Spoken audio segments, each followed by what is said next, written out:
Warning, these motors use high voltage. So, in that case, you can electrocute yourself if you're not careful. Now, when I work on the motor, it will not be hooked up to power, but you can always hook it up back incorrectly. So make sure to hook it up correctly when you put it back in the, your record player.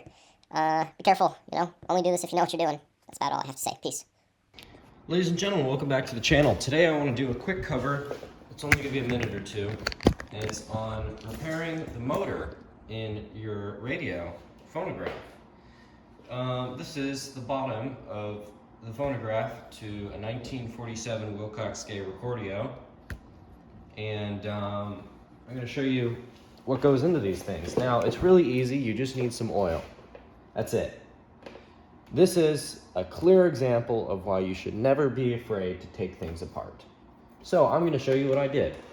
I've already oiled this thing. So number one, this thing, right? It goes on here. It just screws on, right? That's just for the flywheel, freewheel, idler, whatever. Now, these motors typically come with 4 screws attached to them, as you can see. I've already taken them all off. It's about the same process of how I took off the transformer's shells in my Outwater Kent video. So it's pretty simple here. And so here's what's the deal. I'm gonna bring it around here.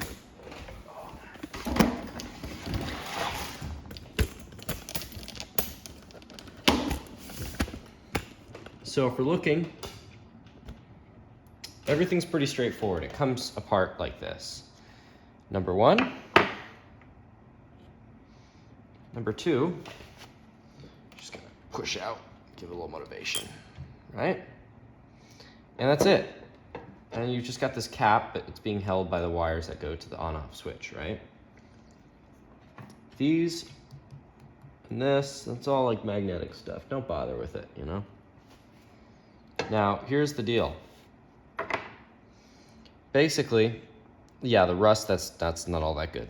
The rust is probably going to affect things, but it's not my deal right now. So anyways, as you can see, you have like the fans, or whatever you want to call it, fan things, everything else. Now, here's the deal. There's 2 spots you need to oil this motor with, where, like, at least here, when you're taking this thing apart. Oh, you can't even see what I'm doing. Okay, no, I guess you could, never mind. So there's 2 spots on here that make contact with something. It's here and here. Now, what's happening is it's rubbing, so on the other side here, you can see on the other end in the middle, right, there's that hole. It's making contact, there's friction there, and they oil that there. But there's also contact on the end here, keeping this thing in place. What this is it goes like this, right? And it spins on here. Now, 5 minutes ago, it wasn't this smooth, but now it is smooth because I used a magical thing called penetrating oil. It's pure lubricant right here.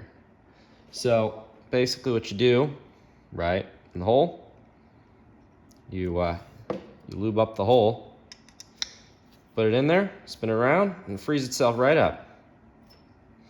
I'm using Tri-Flow right here. This is right. This is what it is. This is the best stuff ever. I mean, I don't know if there's anything better. To be honest, I don't need anything else to do the job. So I guess Tri-Flow is the answer. I'm sure there's other stuff. So anyways, after you're done doing that, you gotta oil the other hole. What you do is you then reinsert this into the bottom of it, right? And you just kind of put it together. And then what you do is you're just going to do the same thing you did when you disassembled it. So you're going to put the screw through, right? Take your bolt, stuff like that, right here. I guess you can't see. Just like so, right? You're just going to put that back together just as you took it apart. And that right there is how you get your motor freed up. And yeah, you're welcome. So thanks for watching. Subscribe for more uneducated content.